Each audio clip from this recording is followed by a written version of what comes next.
Hello, everyone. This is Corey Daharsh with Advanta IRA, and we're here with another educational webinar. Today's topic is using non-recourse lending with your retirement account.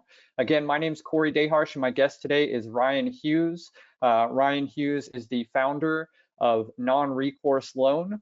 I've known Ryan for a number of years now in different roles and capacities he's been in his professional career, but as of recently, he went out and founded Non-Recourse Loan, and we've had some great connections on that. So I'm really happy to bring him on. This is a really nuanced topic that we deal with a lot at Advanta IRA.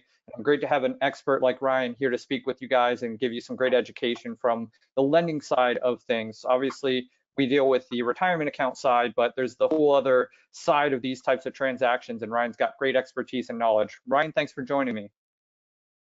Thanks for having me. I'm looking forward to it. Awesome. So for the audience, I'm just going to give you a brief agenda. I'm going to cover the basics of self-directed retirement account investing and kind of relate that to real estate in your IRA with non-recourse lending. And then I'm going to turn it over to Ryan, who's got his portion of the presentation that's going to dig in deeper into explaining non-recourse lending and a lot of the caveats and nuances that you'll make sure you want to know as you're considering that type of investment strategy. If you do have any questions for us during the presentation, we are going to keep the audience muted, so please use the questions box. We'll go ahead and address those at the end in a kind of main form Q&A session. So please feel free to participate with the questions box as you see fit. You'll also receive a recording of this webinar emailed to you within about a day or so. And if you'd like a copy of the slide deck, you can email myself and I'll be happy to provide you a PDF copy. So a little bit about Advanta IRA to get us started. We are a full service self-directed administrator. We've been in business for over 21 years now. We've got about 3 billion, really 3.5 billion at this point, assets under administration. So the clients with accounts with us have that much money invested into alternative investments.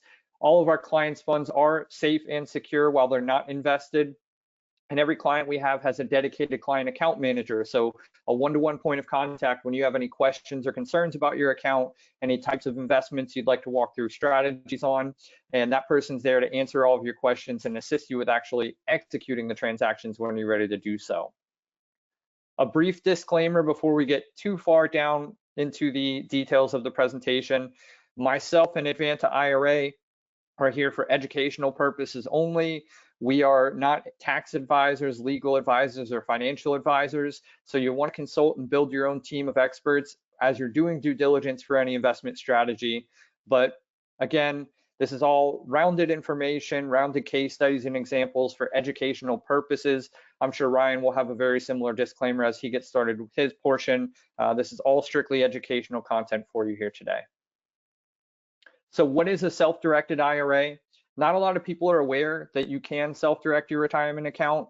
What that means is you're able to invest into any asset that you want to outside of what you're typically told you have to invest into, like stocks, bonds, mutual funds, those publicly traded assets that fiduciary or financial advisor custodians kind of put you into.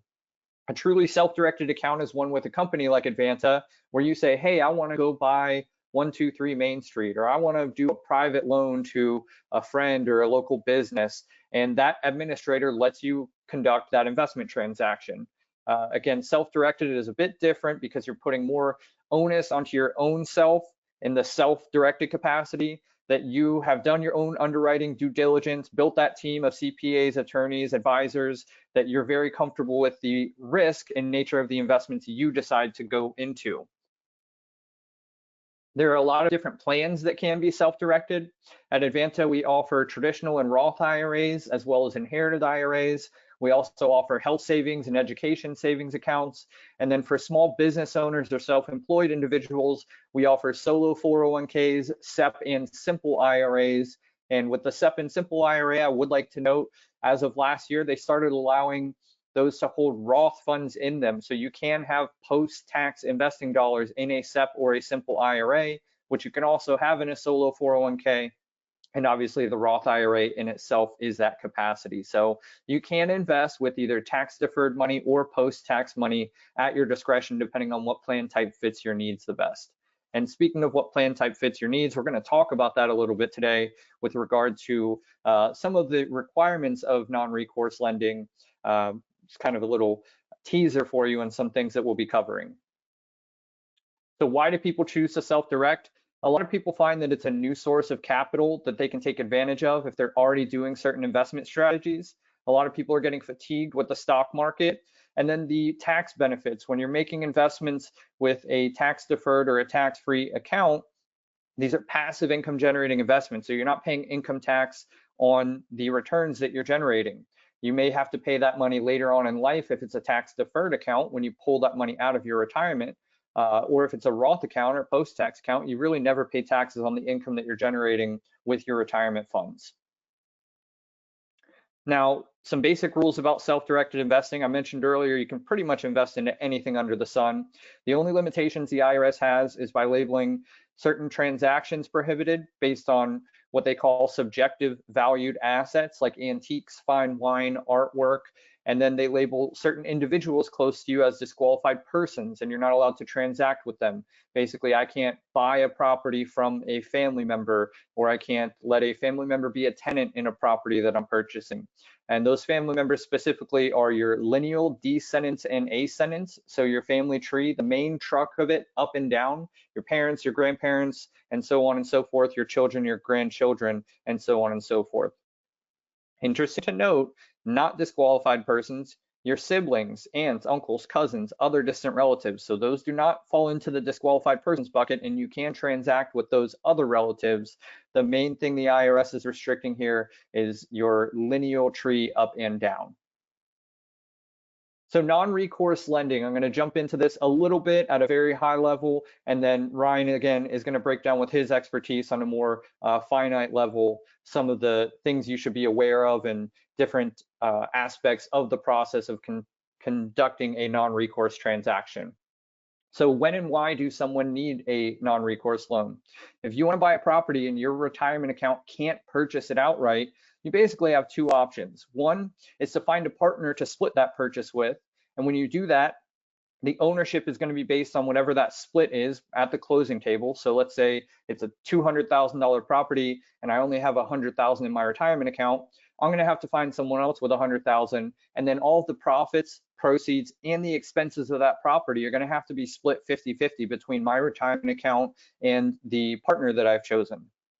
The other way to make an investment when you can't buy it outright is to utilize leverage or borrowing power. So the retirement account, if it's going to be even a owner in the property and the other investor is going to be the borrower, that does dictate that you have non-recourse lending terms on the deal. So again, even if your retirement account's not the borrower, but someone else in the deal is going to have to borrow money, non-recourse lending terms are required. And the reason being is that your retirement account is seen as a different entity than you as a human being, as a person. And your retirement account as an entity and not a human being or a person is not eligible, able to sign a personal guarantee. Basically setting up the line of credit, if you will.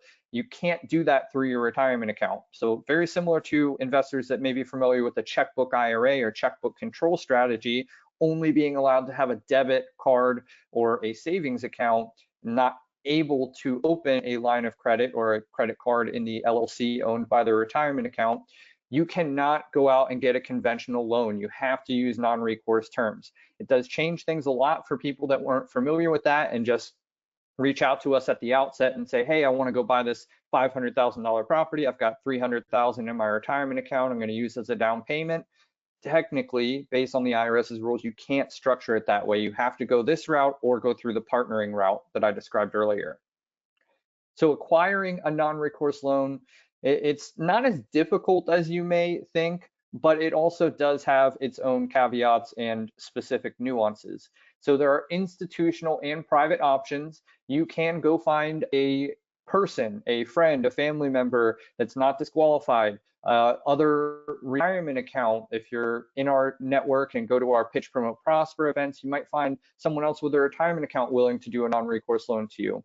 Or you could find an institutional partner like Ryan with non-recourse loans, and there's a few of them out there you can research and find that do this type of thing as a specialty. or even part of their regular lending practice, just maybe a specific product that they offer. Typically, with non-recourse loans, you're going to be looking at a higher down payment or deposit amount, and you're going to be looking at a little bit higher interest rates than standard conventional lending, and a little bit more detailed underwriting. A lot of times they're going to want to make sure that income is immediately produced by the property after the purchase, so that they know that you're not going to go into default, and different specific caveats that each lender may pose in your specific scenario. So I want to talk about UBIT and UDFI tax. Very briefly, I'm not an expert in this. I know Ryan's going to cover it a little bit more from his side of things and his expertise.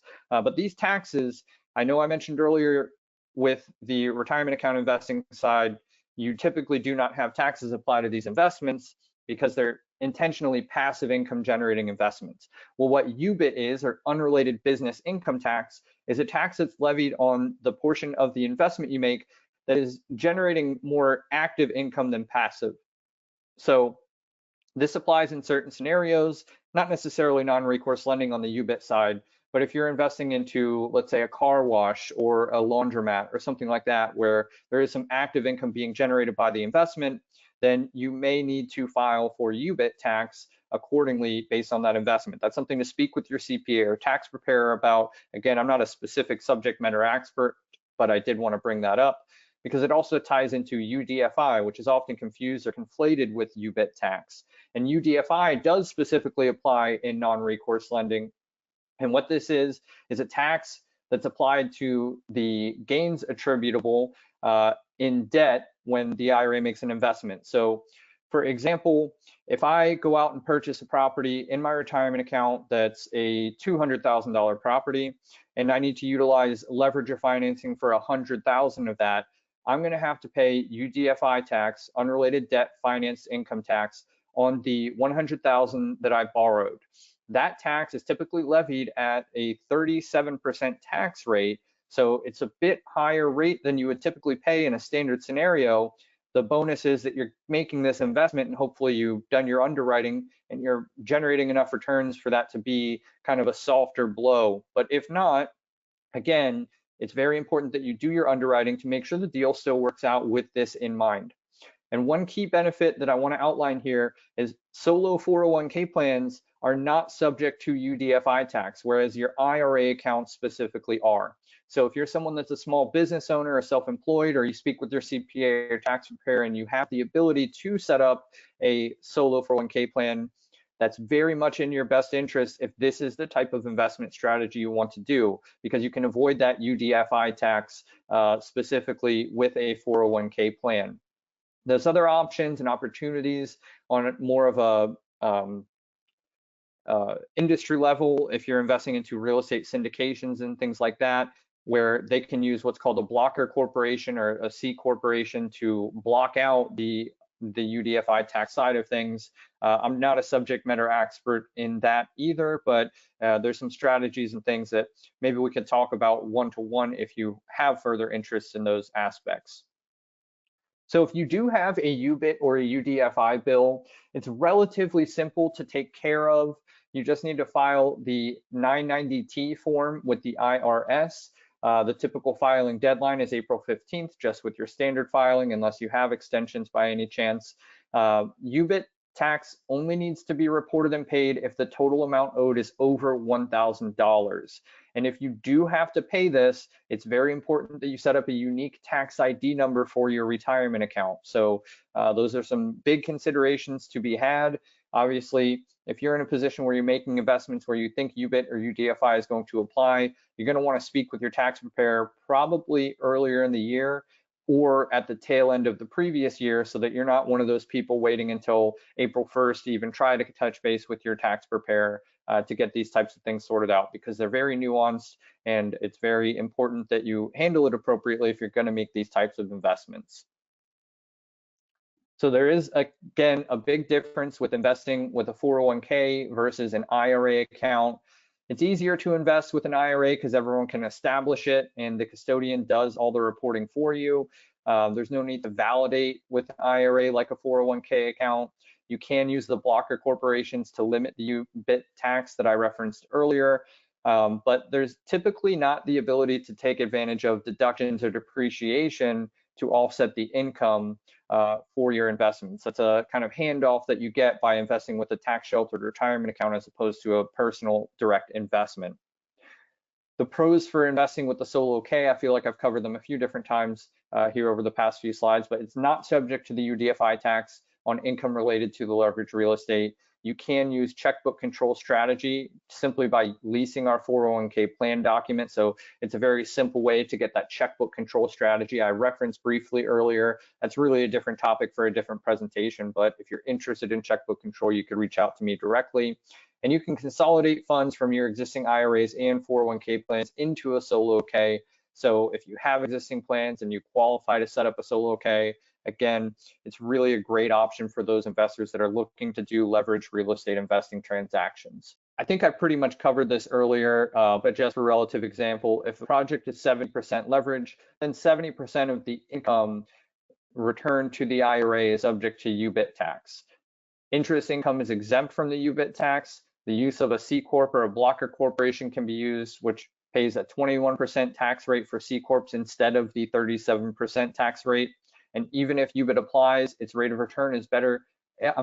Even if UBIT applies, is the rate of return better than a conventional asset? That is really something for you and your due diligence and underwriting process to decide. With that being completed from my side of things, I'm going to go ahead and turn it over to Ryan for his portion. Again, Ryan is an expert and the founder of Non-Recourse Loans, so he's going to dive a little bit deeper into some of these concepts and topics that I just kind of gave you a brief overview of. Ryan, the floor is yours. First off, thank you, Corey, and the Advanta team for hosting this educational event. I really appreciate it. This is, as Corey mentioned, this is educational purposes only. So I'm not a CPA or a tax attorney. So definitely always encourage to reach out to a tax attorney, a risk attorney to, go ahead and make sure you're compliant with what the IRS, requires on these. And again, my name is Ryan Hughes. So I'm with Non-Recourse Loans. I started this company out of frustration from some, clients or a lot of clients. There was not really a good outlet for the IRAs and 401ks to purchase and leverage, real estate inside their, retirement. So then that's, why we started. And I'm going to cover a few things today, as Corey mentioned. One thing is just, what is a non-recourse loan? The step-by-step loan process, properties that qualify, UBIT, UDFI, as Corey mentioned earlier, some prohibited transactions. I'm also going to go through a couple real case studies, and then I can answer any questions that you may have in the chat. And so let's get started. So what is a non-recourse loan? So did I skip over there? It is. So non-recourse loan, all it is, it's really a lot of people think, oh, what is it? It's just simply there's no personal liability. So on a regular transaction, when you're purchasing a property, you tend to have personal liability where the lender can come after you, personally on your credit, and or go put liens on your property, go possibly garnish wages out of your bank account.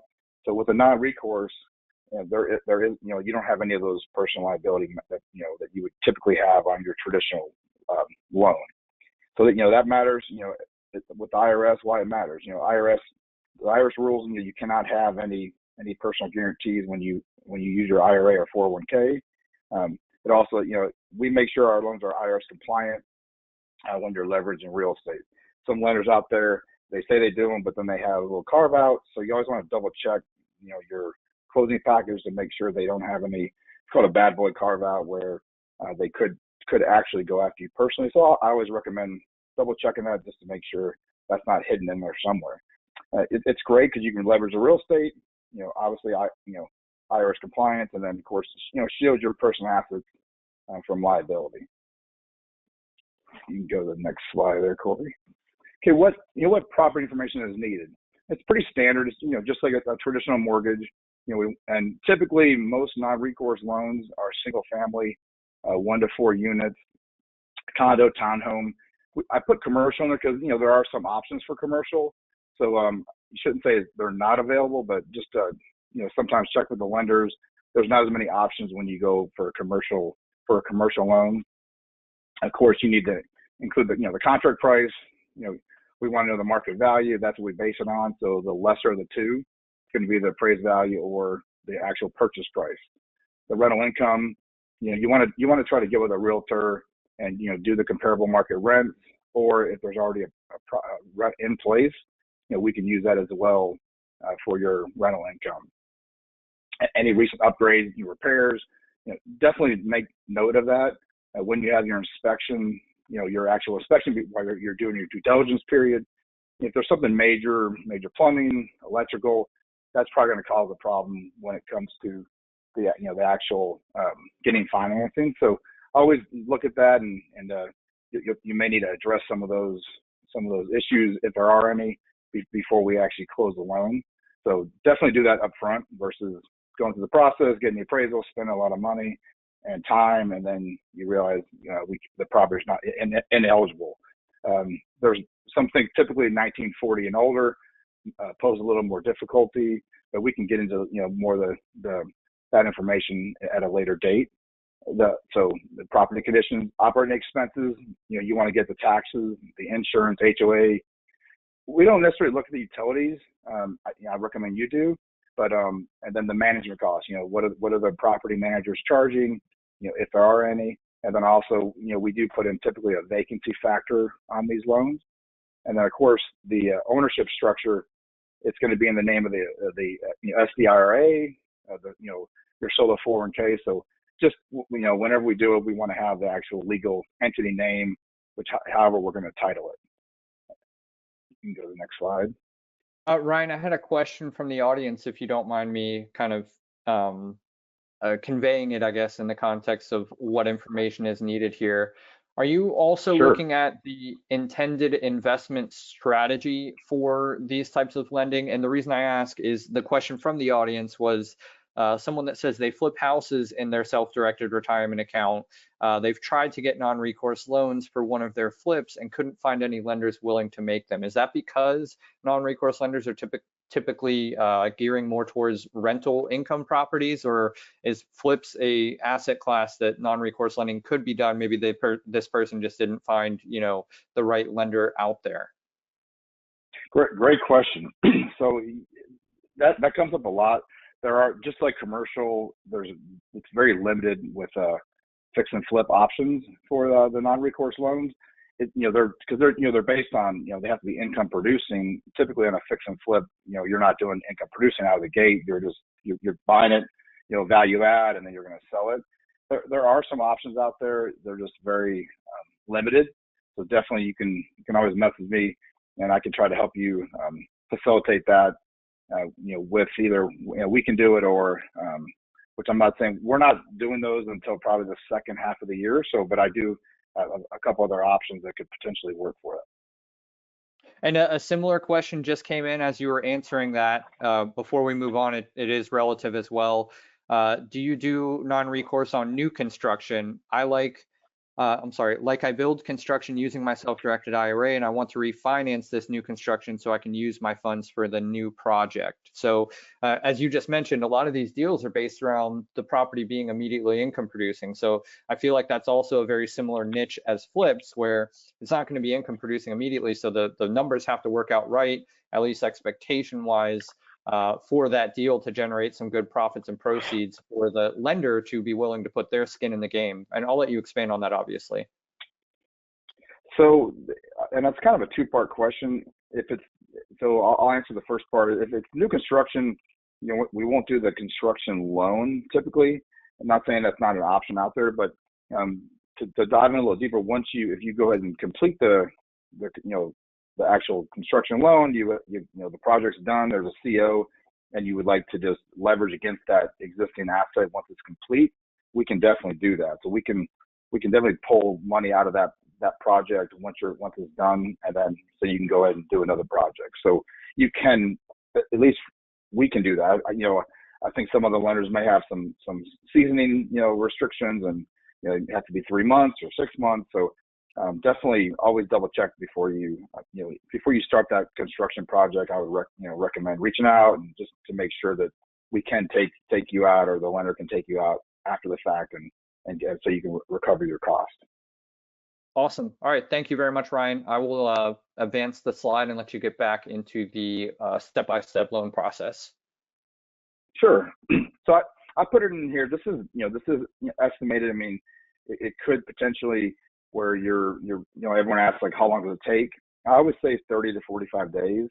Now that doesn't mean it takes 30. I mean, we close loans in 20 days. So there are opportunities where you can, but in general, once you identify a property and you submit the property worksheet, which is basically the parameters of the asset, I try to we try to get back within the same day, but you want to give yourself 1 to 2 days, and then of course and we'll review the property.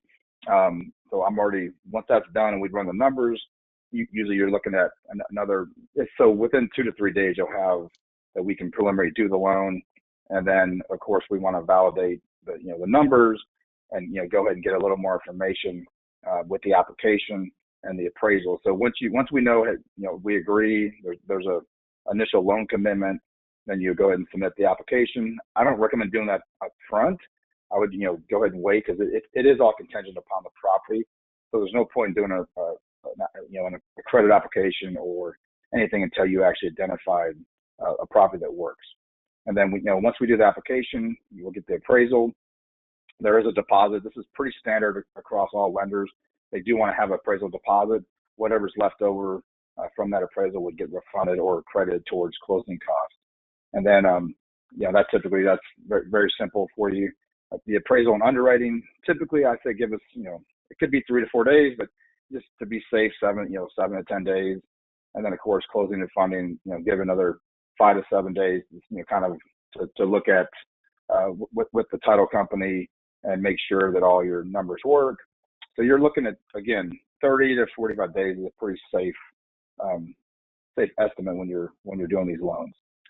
And one thing I think, you want to work with there are lenders out there that do, they say they do non-recourse loans, but you definitely want to know, do they understand them? Because there's, like, Corey mentioned, there's different IRS requirements or restrictions. There could be the UBID and UDFI, the UDFI. So that's something I'll go over a little bit later. But you want to know that, we have relations with, custodians like Advanta, where we can actually reach out. I can reach directly out to Corey, and if we need some clarification or paperwork, we make sure we know what we're doing versus just doing a loan and not understanding the structure of it. It's always good to protect. We try to protect you, even though we're not, attorneys or, we're not advising legally on this. I always try to look out for the best interest, so you're not getting down the road and all of a sudden you have a tax situation and then you lose all your, or have to withdraw all your money from your IRA. So I always recommend going with someone that understands these type of products. The prohibited transactions. So this is important, and I'm not a CPA or a risk attorney, but you don't want to rent it to like family members. There are so you can't but that becomes a disqualified person. So you got to watch. You can't rent to family members. You can't use it personally for yourself. It's strictly an investment property. You make sure you don't guarantee it. I mentioned that earlier about that's what non-recourse is. So there's no personal liability. Avoid commingling. So there's situations people always ask, oh, can I fix that, fix the air conditioner or whatever. And you want to make sure you're not commingling with your personal funds with your IRA fund. So just be aware of that, on the property. And again, I always say, consult with your CPA or your tax attorney, and just to make sure you are avoiding those prohibited transactions. So this is a good information on the actual UBIT and UDFI. So the UBIT, this doesn't apply to these assets. So UBIT is more for the business income for an IRA, for an operating business, but UDFI does actually apply to the IRAs. Again, so if you're leveraging debt within your IRA, you have to pay UDFI. No idea why they don't have it apply to solo 401ks, but it is exempt for whatever reason, and that's just that's what the IRS came out with. So if you can do a solo 401k, like Corey mentioned, I definitely reach out to them, see if you could, and if you have income producing business, there's certain requirements. Corey can definitely help you with that, and highly recommend it if you can. I always tell everyone, if you can do a solo K, do it versus an IRA. And then, so of course, the UDFI it's proportional to the debt financing. So, and I'll have some case studies later. But basically, if you do 50% down payment with your IRA and then 50% leverage for your, for the loan, then you're subject to that 50% of that of the actual of that property. Whenever you sell the property, that's where the tax implication comes into play. Again, I put in there just the 990T. That's what you want to make sure you report that, as Corey mentioned earlier, and then just plan ahead. If you are doing it, it's great to leverage debt. There are some good examples out that I could share with you that you can actually gain more return on your asset using leverage debt. So some people are like, oh, I don't want to pay 37%, but in reality, there are ways where you can increase your net worth by doing this.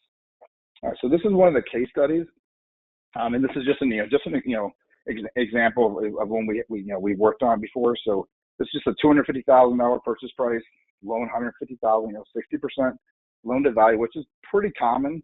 It's not guaranteed, but that's a pretty common number for self-directed accounts. And then the rental income, $2,500 a month. There's the DSCR is the debt service coverage ratio, 1.45. Typically, you want to be at 1.25, but again, check with your lender on that.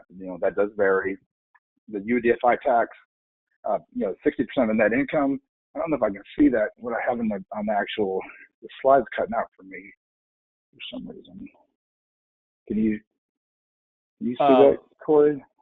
Underneath UDFI tax paid on 60% of net income, it says equity growth, property appraised at 320. It doesn't really show me anything under that either. I don't know if it resized or something when I merged them. I noticed that on the last slide as well. Oh, okay. Well, let me. That's interesting why it didn't do that. Well, I apologize for that. I don't have it out, but let me pull that on my notes here. But it's so 60% is so it's $320,000 after 2 years.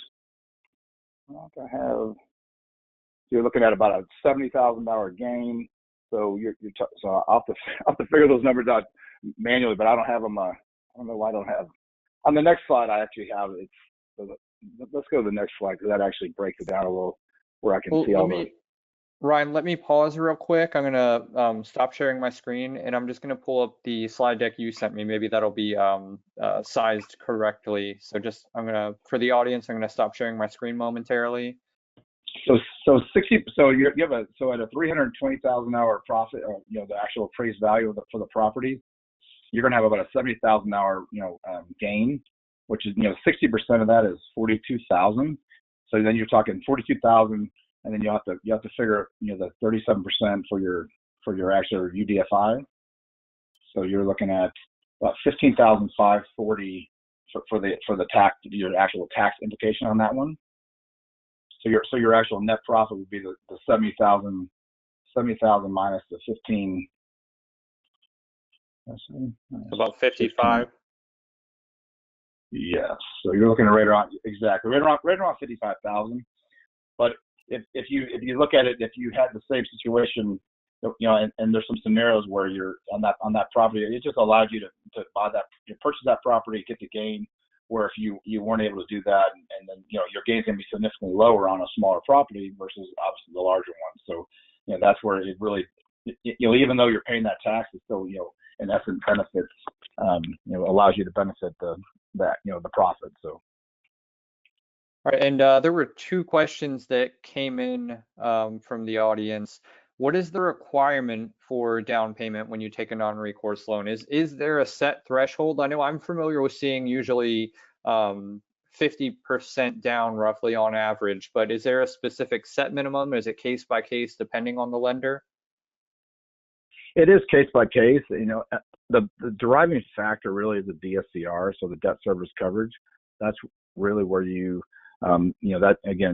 kind of determines the max LTV, but typically most lenders are between they'll do between 50 and up to 70% is what's available in the market.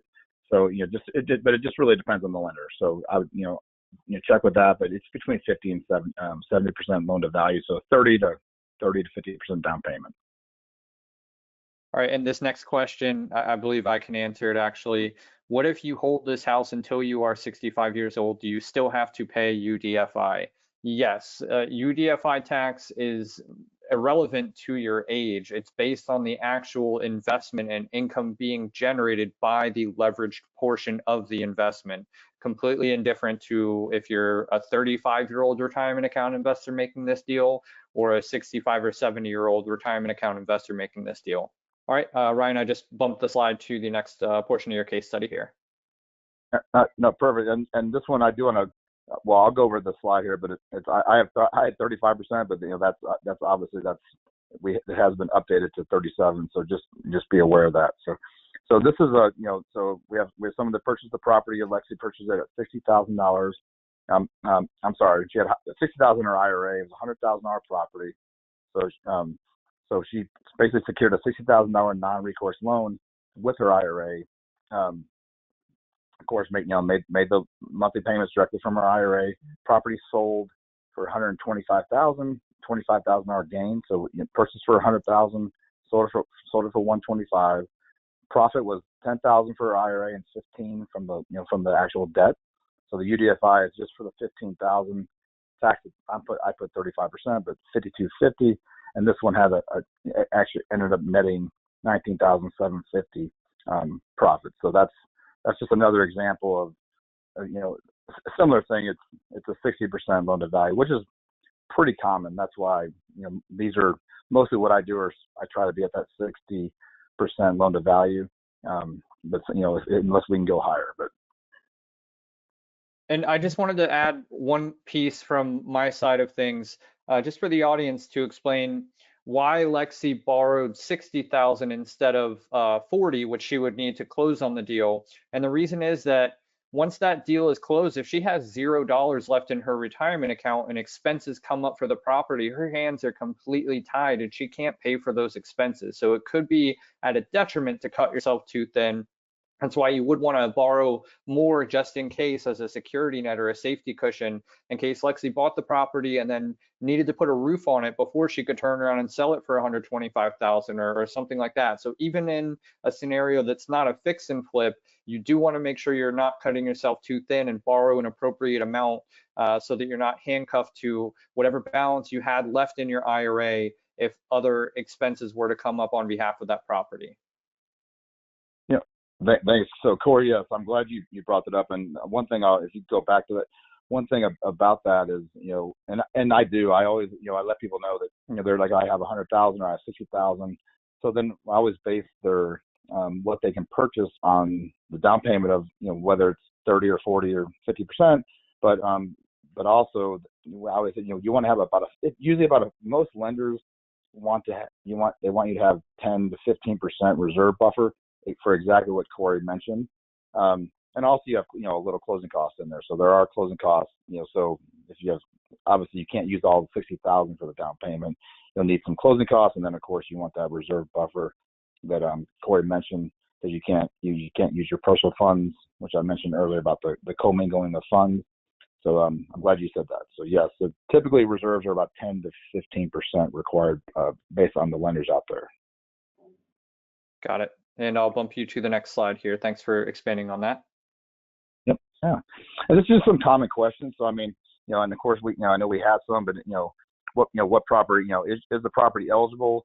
Definitely most lenders have a pretty simple one-page worksheet. We call it a property worksheet. You just fill that out. You need your taxes, insurance. Again, I would say try to get as best as you can. Some people are really, really conservative or they're really aggressive on their numbers. I would say, somewhere in the middle is good. I mean, we're going to go off the numbers based on the appraisal, and or if there's a lease in place, we can look at both of those combined. But definitely you can find your property taxes on the property on the state, on the actual county website, typically what the percentage for taxes are. normally you can call an insurance agent and get an estimate for the actual insurance. So just validate that, even though realtors or some people selling these properties tell you, hey, these are the numbers. Definitely validate it, because I've seen situations, have come up where people present, a project, to us, and we go through the process, and then we're like, well, these numbers are way off, and then they've already spent money, and so just always just make sure, just to trust but verify, especially if you're buying a project, from certain groups out there. Just always make sure that the numbers they're presenting to you make sense.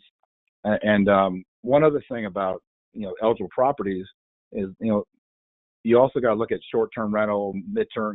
So even though a property being advertised as a short-term, that it qualifies income producing, sometimes the short-term rentals are not allowed on a lot of the lenders. So definitely, I always verify that as they do actually do that. They will lend on short-term rentals. So we didn't really touch on that. And typically you got to have experience. So you'll have to have experience on those. If you're doing a short-term rental, multifamily, normally they're going to want to see that you had some experience, even though this is inside your IRA.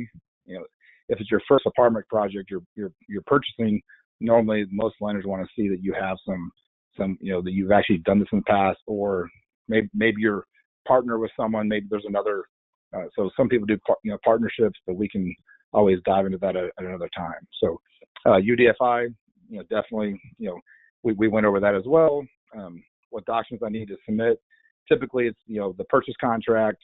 Some lenders do want to see personal your financial statement, and and typically we do. Most want to get your they do want to look at your credit, like just to make sure that you have the credit worthiness. We're not putting on personal credit, or at least we don't. And but we also still need to know our customer. So it's KYC, know your customer. We want to make sure that we're lending to the person that you are, and that's really to protect you. So there's not people out there trying to borrow against your IRA, and they're not actually that person. So we do that as well. And of course you can refinance, you can sell the property later. I have clients that do that. They buy them, they do a fix and flip, and then they refinance, pull cash out to do another asset, and or of course you can sell it. And, there's really some places have prepayment penalties, which we didn't cover. So just be aware of that there are on these loans, a lot of times there's a 3-year prepayment penalty. And but it just kind of varies based on the lender. And then also, if your IRA doesn't have enough funds for reserves, I always say just check with the lender, see if they maybe can make an exception. But also, I've had some clients, and Corey, you can maybe dive into this a little more, but where they haven't taken their contribution yet this year, and where that gives them a little bit more buffer, where they could actually take a contribution, or and then to get them to the reserves needed for this property. So yeah, I would say a mix of making sure you're making your annual contribution, depending on what plan type. That could be anywhere from $8,000 to in the mid 70s if you are a solo 401k investor, maximizing obviously, of course, in those capacities respectively. But then also just understanding existing retirement accounts you have through old jobs can be consolidated into these types of plans. So wherever you have your retirement accounts across different administrators and things like that, you can work on consolidating those through, or at least document that you have that money in those other IRAs elsewhere to try to meet these reserves when necessary and when applicable. Yes, and one thing else I would add is, I'm not suggesting or recommending that. I mean, I'm not recommending this, but there are the situations if you happen to have someone you trust. Again, doing partnerships are not always, they don't always pan out the best, but but you could go and have another IRA, investor, and you could go in 50-50, creating so there are ways to possibly structure and to get where you can get going and buy the property. Maybe you are partnered with another IRA passive investor, or So those are typically available, and I'm sure everyone has those relationships out there on their what they're working in different groups. So we allow that. Some lenders don't, but we don't have a problem if there are multiple IRAs on a particular asset. And then okay, tools and resources. I mean, we have the property eligibility worksheet on the website nonrecourseloan.com. Definitely, if you are looking for some the calculators or some additional examples, you can always reach out to us, and we can direct you there. There's a lot of the webinars out there on YouTube, so if you ever want to check out the UDFI topics, there's a lot of different resources. But again, always just make sure they're you want to validate that, and then of course the 990T basic, that's pretty. You can get that on the IRS.gov website, but you can anyway, it is available. So, but you want to get with I don't know, does Advanta Corey, do you do the 990Ts? Or I know you mentioned it, but are you still having them go to one of the CPA that specialize in that? Yeah, I believe we do not file 990Ts on behalf of clients. That would be something they'd need to work out with their own CPA or tax preparer when they're in the scenario that needs to be filed. Yeah, no, I definitely recommend someone that understands this space, as Corey mentioned. So you want to go, there's CPAs out there, and a lot of times, they may or may not understand exactly, how to file those. I mean, they should, but there are certain CPAs that specialize in the self-directed space and IRAs and 401ks. So. All right, so we do have a few questions still from the audience. We've got about 6-7 minutes or so before the end of the hour. So I'm going to flip my screen back over to the other presentation box with my and Ryan's headshot and contact information. So bear with me while I stop sharing and get the other slide deck back up. And while I'm doing that, we will take a look at the other questions that we have here. Do IRA lenders have access to free preliminary title reports to make sure the buyer is not wasting a lot of time? I'm assuming that might be on your end, Ryan. Like, do non-recourse lenders, I guess not IRA lenders, do lenders to the IRA accounts have access to title reports and things like that you cross-check as you're doing these types of transactions? So we don't. We typically order those from the title companies. It's definitely something that we could help facilitate. So if that is needed, we can help with that, and we do validate all that. Normally, when you do the contract or when you're purchasing that property, now I know a lot of people buy these. Maybe they're for sale by owner, and there may not be a realtor involved, and it's a great asset. So you definitely want to, if you're doing it, we can help with that. Just reach out to us, and I can direct in a couple title companies across the country. But then or you can just you could reach out to one of the local title attorneys there where the asset is as well. All right. Next question. They usually will let you do it for you without a fee if you're closing that loan at that title company. So. Got it. Next question I see here.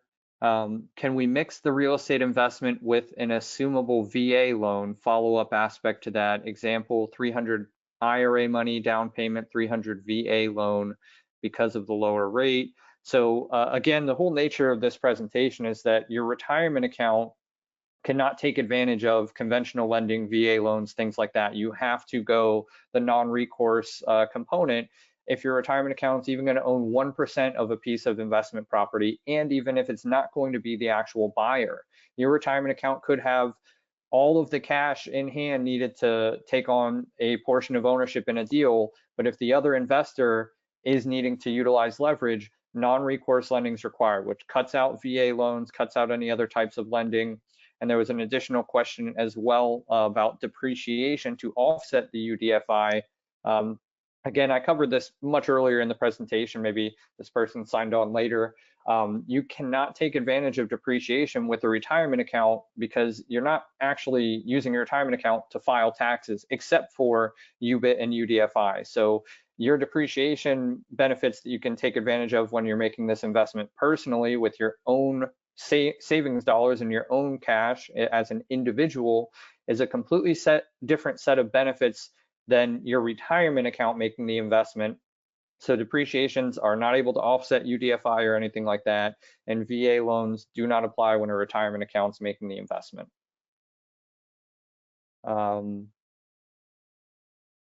If you hold the property until you paid off all of your loans, would you still have UDFI when you sell it? Well, UDFI is levied on the finance part. So in theory, once you pay off the loan, UDFI would no longer apply. So Ryan, have you seen people typically pay off a loan and then keep the property much longer in your experience, outright as cash or retirement owned properties? Or typically is this part of a general investment strategy where the loan's paid off when they go to actually sell the property or something like that to move on to the next deal? I do actually. I mean, there's that happens, where people, they tend to pay, a lot of these loans, they do pay off fairly, quickly. So, not always, but, it absolutely does happen. So, where they're paying it off, prior to selling it and then selling it down the road and, they're keeping it. So yes. Okay. And then here's a final question that I'll tee up to you, Ryan, to actually probably get people to contact you directly. This one asked, hang on, I saved it from earlier. Maybe they deleted it. Bear with me, I'm sorry. It was basically asking what origination fees or transaction costs would typically apply in these types of investments. I am not imploring you to put your costs out there on this live recorded webinar, but maybe just an explanation in general of what those things typically look like and a call to action for people to get a hold of you. Yeah, sure. And so, I mean, I tell everyone, there's just in general, you want to figure about 3% total cost, is a baseline. Now it varies by state, and so of course there's different third party costs, and so from that perspective, look at there's different lenders have origination, they have admin fees, they have underwriting fees. So there's all different types of fees. Sometimes I get the question, oh, what's your origination? It's X, and then they're like, oh, well, so and so has a much lower origination charge. But then they have a substantial administration fee or application fee. So just always it's not always just about the origination. You want to really know all the fees, and then also the loan size makes a difference. So on these smaller loans, there are typically it's there might be a flat fee or a minimum fee just because of the the smaller loan amounts, and then a lot of lenders will have a minimum loan amount that they will go to of say 150 or 250,000. So just sometimes that that definitely drives the cost, and then so so it does vary the actual expense of the loan. But I would say just take a 3% number. And then, of course, it could go up a little bit from there, or or down, just depending on the size of the the loan and the location of the property.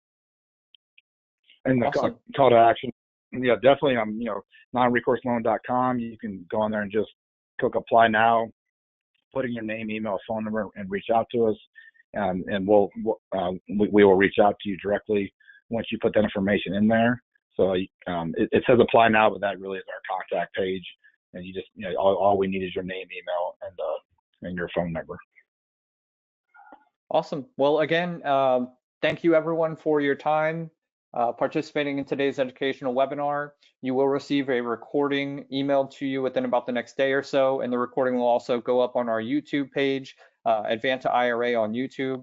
You can find this webinar within the next 24 hours there, as well as tons of other educational webinars. We've done UBIT and UDFI specialized webinars. We've done checkbook control webinars, any other topic that you may be interested in. We cover on these sessions where we're every Tuesday and Thursday bringing on either a guest expert like Ryan or doing some internal in-house webinars sometimes. We try to bring lots of new educational content, always free of charge for our audience. So please check that out. We very much appreciate you, Ryan, for your expertise and information shared today.